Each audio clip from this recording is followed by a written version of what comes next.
నమస్కారం మేడం గారు. ఉమాని. నమస్తే అండి. ఉమా గారు చెప్పండి.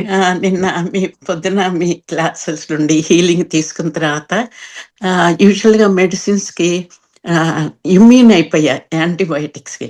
అందుకని ఓహ్! ఒక పట్టాన తొందరగా తగ్గడం లేదు. అటువంటిది నిన్న మా బాబు తీసుకెళ్ళాడు క్లినిక్‌కి. వాళ్ళు డ్రిప్ పెట్టి యాంటీబయోటిక్స్ పెట్టారు. ఎందుకంటే బుధవారానికి రెడీ అవ్వాలని.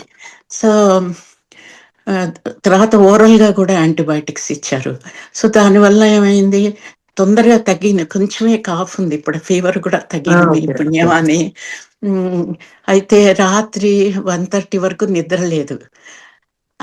మధ్యాహ్నమే చెప్పా ఇందిర గారికి, "అమ్మ ఇట్లా ఉంది నాకు" అంటే, "మిమ్మల్ని మేడం గారు నర్వస్ సిస్టమ్‌కి తల మీద పెట్టుకొని చేసుకోమన్నారు. అది చేసుకోండి.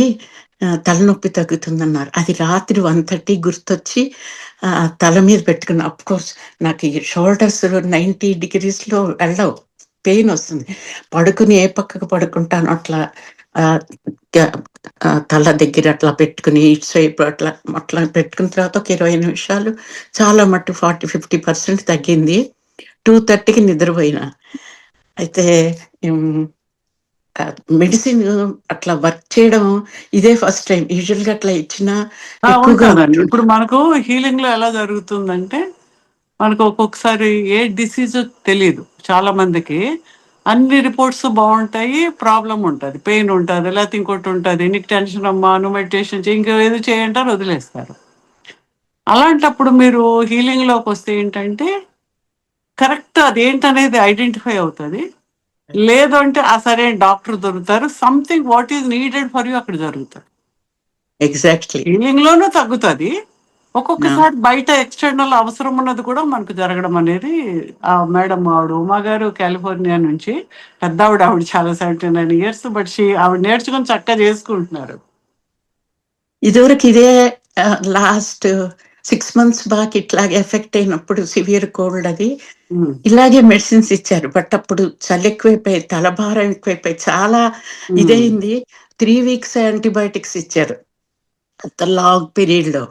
బట్ అప్పుడు కూడా కొంచెం ఉంటూ ఉండేది. నిన్న మాత్రం వండర్‌ఫుల్ హ్మ్. మేడం గారు. Thank you so much. తర్వాత ఈ థంబ్ కూడా సెన్సిటివ్‌గా ఉండేది. స్పూన్ పట్టుకోవాలన్నా, పెన్ను పట్టుకోవాలన్నా. పెయిన్ ఆల్‌మోస్ట్ ఒక 5% ఉంది అంతే. లోపల గడ్డ కూడా తరుగుతుంది. ఏంటంటే ఇప్పుడు ఓకే. లెఫ్ట్ సైడ్ థంబ్‌కి ఆర్థరైటిస్‌ను, షోల్డర్ లెఫ్ట్ సైడ్ ఎక్కువ. రైట్ ఇవన్నీ కన్నా అవుతాయి. నెమ్మదిగా తగ్గుతాయి. అదే. అవి మనం చేసుకుంటూ వెళ్ళడమే. కొన్ని ఏంటంటే అందుకే మనం నేర్చుకుంటే మనం ఎక్కువ చేసుకుంటాం. అదే. వేరే వాళ్ళ మీద డిపెండెన్స్ మరి అవసరం ఉన్నప్పుడు చేసుకోవచ్చు. But always everyone should learn for their own well being. వాళ్ళ జీవితంలో బాగుండాలి అనుకుంటే ఆ డివైన్ ఎనర్జీస్‌ని మనం యాక్సెస్ చేసుకునే అవకాశం కలిగింది. మనం దేవుడికి దండం పెడతాము. కానీ ఆ శక్తిని తీసుకునే ఆ ప్లేన్‌లో మనం లేనప్పుడు, ఆ స్థితిలో లేనప్పుడు ఆ ఎనర్జీ రాదు మన లోపలికి. వీటిలో ఏంటంటే ఆ శక్తిని నీలో తీసుకునే ఆ ఎబిలిటీ టు యువర్ బాడీ ఈ శక్తిపాతంలో జరుగుతుంది. డిఫరెంట్ ఫ్రీక్వెన్సీస్ ఆఫ్ ఎనర్జీస్‌ని తీసుకునే శక్తి మీకు పెరగడం ద్వారా మీరు హీల్ చేయడం అనేది జరుగుతుంది. మీకు మీరు చేసుకోవచ్చు. ఇందాక హేమ గారు చెప్పినట్టు ఇంట్లో పిల్లలకి చేసుకోవచ్చు. ఇప్పుడు వాళ్ళకేదో ఇష్యూస్ ఉంటాయి. కొన్ని చెప్తారు, కొన్ని చెప్పలేరు.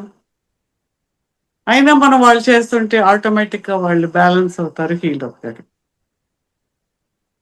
ఓకే. ఇందిర ఇది గారు పాపం చాలా స యాహ్! సపోర్టివ్‌గా, ఎంకరేజింగ్‌గా డైలీ నాకు సపోర్ట్ అదే. ఇస్తున్నారు. "అయ్యో! ఇంత ఉన్నారా? పెద్దావిడ ఇందిర నేను గారు ఉన్నారండి? చిన్నదాన్ని,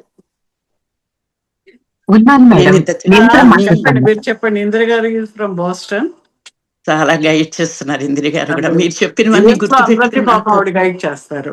చేస్తున్నారు. యాహ్! అయితే ప్లీజ్. ఏంటంటే ఇంకా కొంచెం కాఫ్ ఉంది. కొంచెం నిద్ర లేకపోవడం, చేసుకోండి. దడగా థ్రోట్ ఉంది. దగ్గర హ్యాండ్ పెట్టుకోండి. దడగా ఎనర్జీ గూడా పెట్టి. ఉంది కొంచెం. Thank you so much madam.